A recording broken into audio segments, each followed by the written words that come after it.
Sevia Waratunisa. Saya Febrina. Kami berdua di sini akan menjelaskan sedikit tentang penilaian obligasi dan strategi investasi obligasi dalam mata kuliah manajemen investasi dan portofolio. Materi pertama yaitu pengertian obligasi. Di sini menurut Pak Bozi tahun 2000, obligasi adalah hutang perusahaan yang akan dilunasi pada akhir periode dalam nilai nominal. Nah, tingkat bunga jatuh tempo penerbit obligasi itu adalah pendapatan obligasi. Lalu ada yang kedua itu ada jenis-jenis obligasi. Menurut Tandelilin tahun 2010 terdapat 9 jenis obligasi. Yang pertama itu ada obligasi dengan jaminan. Di sini obligasi yang dijamin ialah obligasi yang diterbitkan oleh perseroan yang memberikan jaminan atas suatu aset. Hal ini dilakukan untuk mengantisipasi hak pemegang. Lalu yang kedua itu ada obligasi tanpa jaminan, yaitu diterbitkan tanpa menggunakan aset tertentu sebagai jaminan. Nah, yang ketiga ada obligasi konversi. Di sini obligasi konversi dapat menukarnya dengan sejumlah saham bisnis tertentu dengan harga tertentu.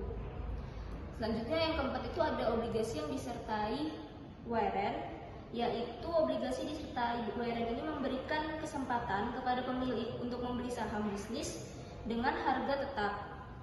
Nah, yang kelima ada obligasi tanpa kupon, yaitu obligasi berbunga tak berdiskon. Nah, investor itu mungkin mendapat untung dari diskon obligasi tanpa kupon yang ditawarkan di bawah nilai nominalnya.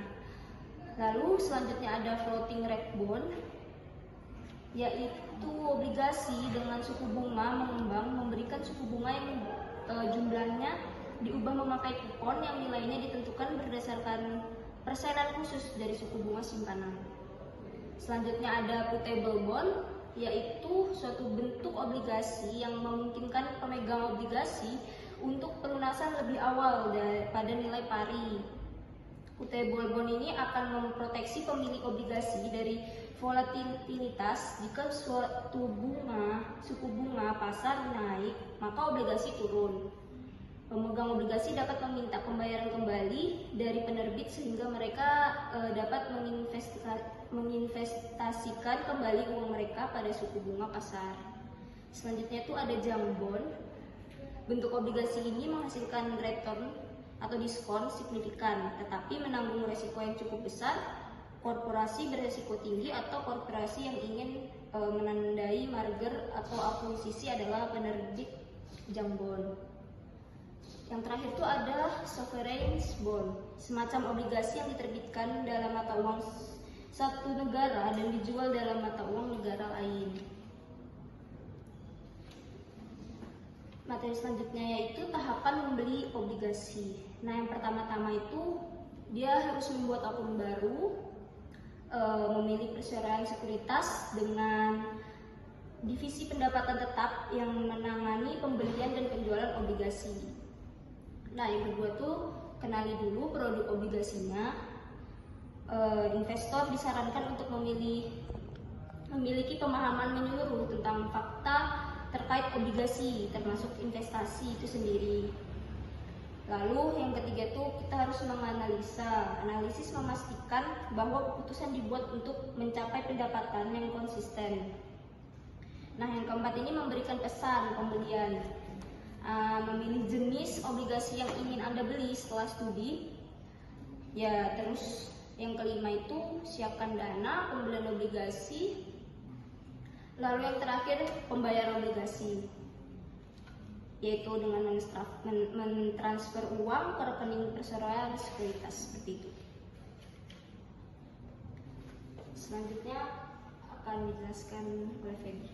Baik, kita akan ke materi selanjutnya yaitu strategi mitigasi resiko. Yang pertama itu ada nominal yield dan current yield.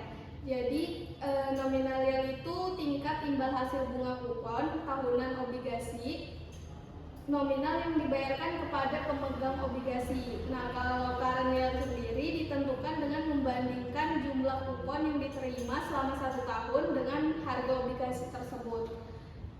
Bisa dilihat di sini kalau nominal yield itu dengan penghasilan bunga tahunan dibagi sama nilai nominal. Kalau yang kedua ada yield to maturity. Itu tuh tingkat pengembalian yang akan diperoleh investor jika ia mempertahankan obligasi hingga jatuh tempo. Jadi kayak kemungkinannya tuh akan menunjukkan tingkat pengembalian yang diproyeksikan yang digabungkan oleh investor-investor. Di cara pengukurannya dengan hasil yang paling banyak itu akan digunakan. Bisa dilihat di sini.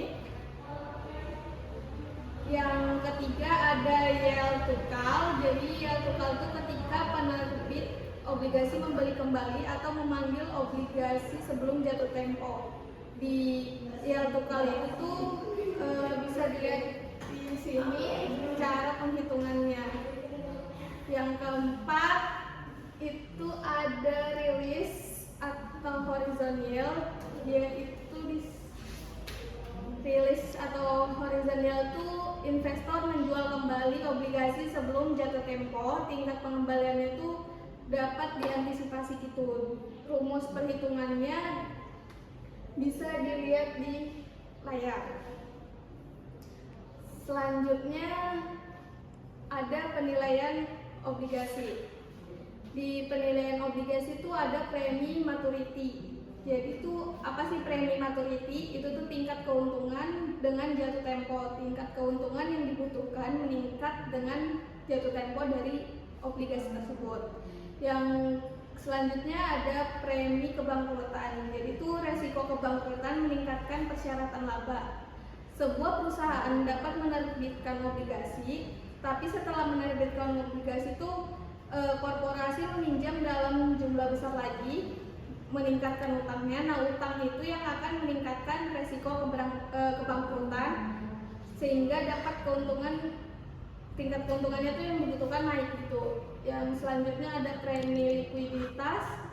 Semakin kecil margin keuntungan yang dibutuhkan, semakin liquid suatu aset. Kayak misalnya tuh setelah penerbitan obligasi, krisis keuangan yang tiba-tiba akan menyebabkan masalah likuiditas. Nah, pada saat keadaan ini tuh tingkat pengembalian investasi yang dibutuhkan akan tumbuh. Yang selanjutnya ada inflasi premi suku bunga nominal, termasuk suku bunga investasi bebas risiko naik seiring dengan terjadinya inflasi. Jadi kayak contohnya tuh tingkat inflasi naik ketika sebuah perusahaan menerbitkan obligasi. Nah, tingkat bunga bebas risiko naik menghasilkan kenaikan tingkat pengembalian yang diperlukan untuk obligasi juga. Selanjutnya ada strategi investasi obligasi. Yang pertama tuh ada strategi pengelolaan pasif. Di sini tuh metode ini didasarkan pada premis bahwa harga obligasi ditentukan secara adil. Metode ini menggunakan informasi aktual daripada perkiraan. Yang kedua ada strategi imunisasi. Jadi strategi ini tuh mengeksploitasi fakta bahwa durasi portofolio obligasi ialah rata-rata tertimbang dari durasi obligasi penyusunannya. Yang ketiga ada strategi aktif. Di sini tuh teknik aktif manajemen portofolio didasarkan pada premis bahwa pasar obligasi sangat tidak efisien sehingga memungkinkan investor menghasilkan pengembalian di atas rata-rata. Jadi dia tuh menggunakan pendekatan aktif masih berupa variabel estimasi. Kesimpulan dari penjelasan tersebut adalah obligasi ialah sertifikat atau surat berharga yang mengakui utang penerbit obligasi untuk meminjam dari pemberi pinjaman atau pemodal. Obligasi ini itu ditawarkan langsung kepada investor untuk perseroan atau obligasi dan saham pilihan. Ini memberikan perlindungan pajak. Instrumen hukum yang disebut bond fidentur melindungi pemegang obligasi. Baik, sekian penjelasan dari kami berdua. Terima kasih telah menonton video ini. Semoga ilmu yang kita berikan dapat bermanfaat.